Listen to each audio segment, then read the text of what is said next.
بسم الله الرحمن الرحيم. النادي المصري ونزيف النقاط والخروج من جميع البطولات. معاكم النهارده ان شاء الله، يعني مش هنتكلم فنيات كتير لان الفنيات في الفتره الاخيره من لعيبه النادي المصري وجهاز النادي المصري فنيات في الملعب، مفيش فنيات كتير في الملعب. فالنهارده في اكتر من كام رساله حابين ان احنا نوجهها.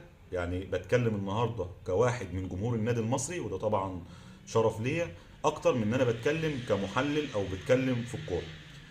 فالنهارده ان شاء الله معاكم جمهور النادي المصري زعلانين. زعلانين. كنا نأمل في تتويج من البطولات اللي كنا فيها، بطولة على الأقل. كنت قريب من ان انت تكون يعني متوج ببطولة على الأقل في الموسم ده. موسم يعني النادي المصري ورئيس النادي المصري مستر كامل ابو علي لم ولن يبخل بأي مجهود او مال على النادي المصري، نفسه ان هو يفرح جمهور النادي المصري. فيعني نتمنى ان شاء الله القادم باذن الله افضل. دائما نتفائل للخير، ان شاء الله القادم ان شاء الله يكون افضل. لكن الرساله اللي انا حابب اوجهها النهارده بعيد بقى طبعا عن الكوره وعن مباراه النادي المصري الاخيره وفاركو والاداء اللي يعني الواحد بصراحه ما عادش عارف يشرح طريقه لعب. اكتر من طريقه بتتغير. فتره بتلعب ب 5 3 2 وفتره بتلعب ب 4 3 2 1 وفتره.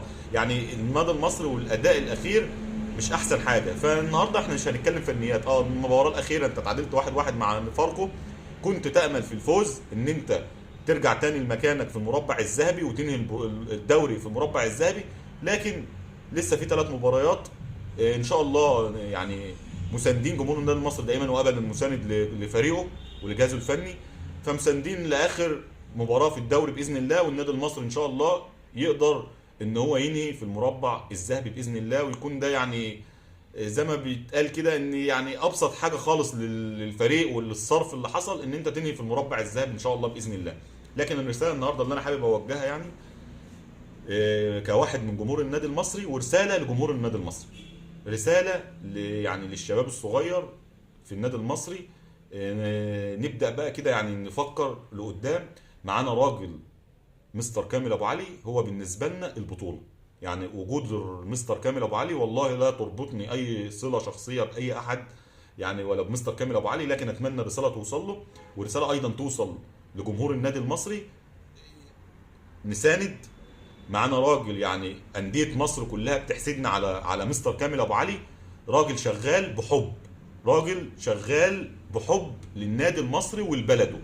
نفسه ان هو يفرح جمهور بلده والبلده. نفسه ان هو يعمل مشروع للنادي المصري، يقدر بعد كده المشروع ده يصرف على النادي المصري. راجل لو موجود النهارده ربنا يبارك فيه ويديله الصحه رئيس للنادي المصري، فبكره هو مش موجود لرئيس النادي المصري في المستقبل. الراجل عايز يعمل اسمه يفضل يتذكر للنادي المصري وجمهور النادي المصري. فنفسه ان هو يفرح جمهور النادي المصري. احنا زعلانين نفسنا ان احنا ناخد بطوله الموسم ده. طبعا الراجل لو بنتكلم زعلان اكتر مننا كجمهور. الراجل هو اللي بيصرف، والواحد لما بيصرف مننا النهارده لو انت في مشروع او في اي شغل، لو صرفت فانت منتظر ان الصرف بتاعك ان انت يكون في مقابل بنفس الصرف اللي انت صرفته ويجي لك عائد اكتر كمان وربح. فالراجل النهارده بيصرف بدون عائد، بيصرف بدون ربح، بيصرف بحب واخلاص لبلده، لبلده ولنادي بلده والجمهور بلده. نفسه ان هو يفرح الناس. بتكلم الرساله النهارده يعني لو بتكلم بحرقه بشويه. انا زعلان من ردة الفعل بتاعت هنقول الشباب الصغير. الناس الكبيره من جمهور النادي المصري عندهم واعي، فاهمين وعارفين ان انت معاك شخصيه يعني ربنا يبارك فيها يا رب مستر كامل ابو علي مش هتتعوض للنادي المصري. فللشباب الصغير نفسك في بطوله. البطوله ما بتجيش في يوم وليله. البطوله ان شاء الله بتيجي بالدعم وبالمسانده. البطوله بتيجي بعد كده لما هتكون متواجد في ارضك. ممكن تحصل على بطوله وانت ما بتش في ارضك وما بتلعبش في ارضك، وارد. لكن كل حاجه بالصبر ان شاء الله بتتحقق، بالمسانده بتتحقق. فالرساله للشباب الصغير من جمهور النادي المصري: ادعم، ساند. النادي المصري مش كل يوم بيحصل على بطوله. اخر بطوله للنادي المصري معدى اكتر من 20 سنه. فنساند. الراجل نفسه ان هو يفرح الناس ويفرح جمهور النادي المصري، وان شاء الله هنفرح مع مستر كامل ابو علي باذن الله. نتمنى باذن الله القادم خير. خرجنا من بطولات، مش اول ولا اخر مره ان انت تخرج من بطولات. معاك فريق سكواد محترم، في ايجابيات كتير ايضا في سلبيات كتير. فبتعالج.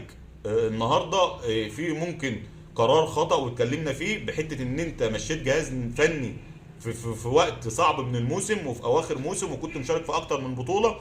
لكن وارد ان انت تاخد قرار خطأ يبقى فيه منه سلبيات، ده وارد في الحياه عامه مش في الكوره بس.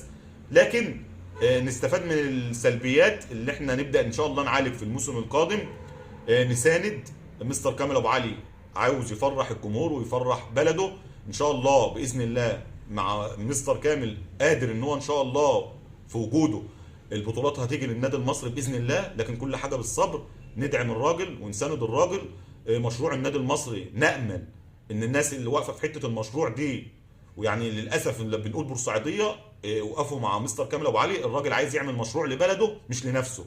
الراجل حابب ان هو المشروع يكون للنادي المصري، بعد كده بيصرف على النادي المصري، النادي المصري يكون مكتفي بذاته. النهارده انت في انديه شركات، لو مستر كامل ابو علي مش موجود في النادي المصري، النادي المصري زيه زي الاسماعيلي، زيه زي المحله، زيه زي الاتحاد. النهارده انت تبص انت فين؟ انت بتفكر في المربع الذهبي.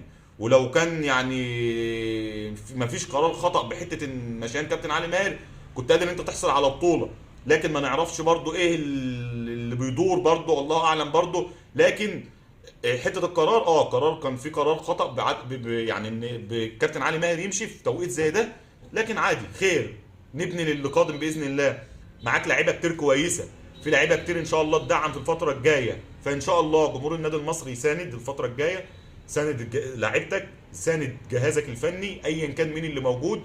النادي المصري كيان، بنساند اي حد ينتمي لكيان النادي المصري. القادم خير باذن الله، تفائلوا بالخير ان شاء الله تجدوه.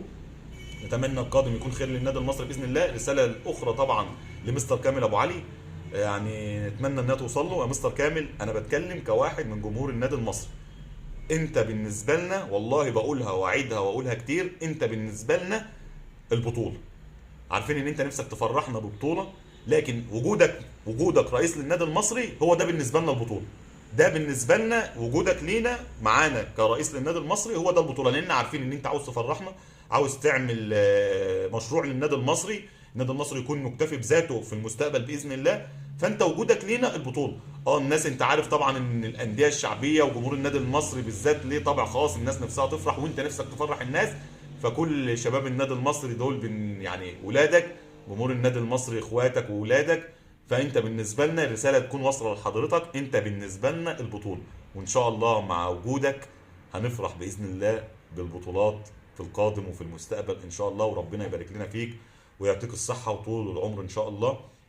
رساله اخرى بقى للاعيبه النادي المصري والجهاز النادي المصري، كونوا على قد الثقه من جهازكم، من رئيسكم، رئيس النادي المصري. الراجل اللي ما بيبخلش عليكم باي ماديات ولا باي حاجه بيبخل عليكم. انتوا النهارده انديه مصر، لو سالت اي حد من اللعيبه كلكم اصدقاء، اللعيبه التانيه بتحسدك على ان انت معاك رئيس نادي زي مستر كامل ابو علي. لم يبخل على اي حد من اللعيبه. فاجتهد، حلل لقمه عيشك. نتمنى ان شاء الله، لان المباراه الاخيره مباراه فاركو لو اتكلمنا فنيات، انا مش هنتكلم فنيات، لعيبه ما كانتش موجوده في الملعب وموجوده مش حابه تهين نفسها.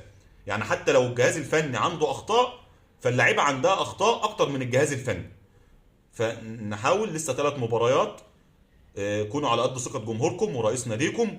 اجتهدوا، لا تبخلوا بنقطه عرق للنادي المصري. تيشيرت النادي المصري، لاعيبه عظماء ارتدت تيشيرت النادي المصري، واي حد يتمنى ارتداء تيشيرت النادي المصري. لو بتتكلم على الانديه، انديه القمه في الدوري المصري، فالنادي المصري منهم. اهلي، زمالك، مصر، اسماعيلي، اتحاد، الانديه الشعبيه كمان بالذات، يعني محله. فالنادي المصري نادي كبير، شرف لاي لاعب ارتداء تيشيرت النادي المصري. فنتمنى ان شاء الله نشوف لعيبه النادي المصري، نثق بكم، تكونوا على قد ثقه جمهوركم. نتمنى ال3 مباريات الاخيره ان شاء الله مصر يظهر واللعيبه تظهر بمستوى جيد، وتفنشوا ان شاء الله في المركز الرابع. اقل تقدير يعني من الموسم انك تخرج بالموسم في المركز الرابع وفي المربع الذهبي عشان تشارك ان شاء الله في الموسم الجاي في افريقيا. فدي كانت رساله للاعيبه، ان شاء الله تكونوا موفقين وجمهوركم في ظهركم دائما وابدا باذن الله. ويعني كانت اكتر من رساله كنا حابين ان احنا نوجهها النهارده. ونتمنى يعني ان الا نكون اطلنا في الحديث على حضراتكم وعلى مسامعكم يعني.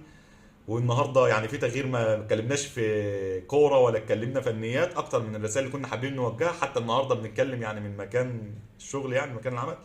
فان شاء الله نتكلم بعد كده في فنيات مباراه الجايه للنادي المصري وسيراميكا. مباراه صعبه مش سهله. مباراه ان شاء الله النادي المصري قادر ان هو يحصل على الثلاث نقاط، يقرب خطوه من المربع الذهبي ان شاء الله باذن الله. عندك ثلاث مباريات كانهم مباريات كؤوس للعيبه. ابذلوا اقصى مجهودكم، اعملوا اللي عليكم واجتهدوا واظهروا برجوله في الملعب، وسيبوا التوفيق ان شاء الله على عند ربنا باذن الله، وتكونوا موفقين في الفتره القادمه ان شاء الله. والنادي المصري ان شاء الله يكون يعني موفق في الفتره المقبله باذن الله. وطبعا يعني نتمنى تاني ان احنا ما نكونش يعني اطلنا في الحديث. ويعني شكرا لكم على متابعتكم، والسلام عليكم ورحمه الله وبركاته.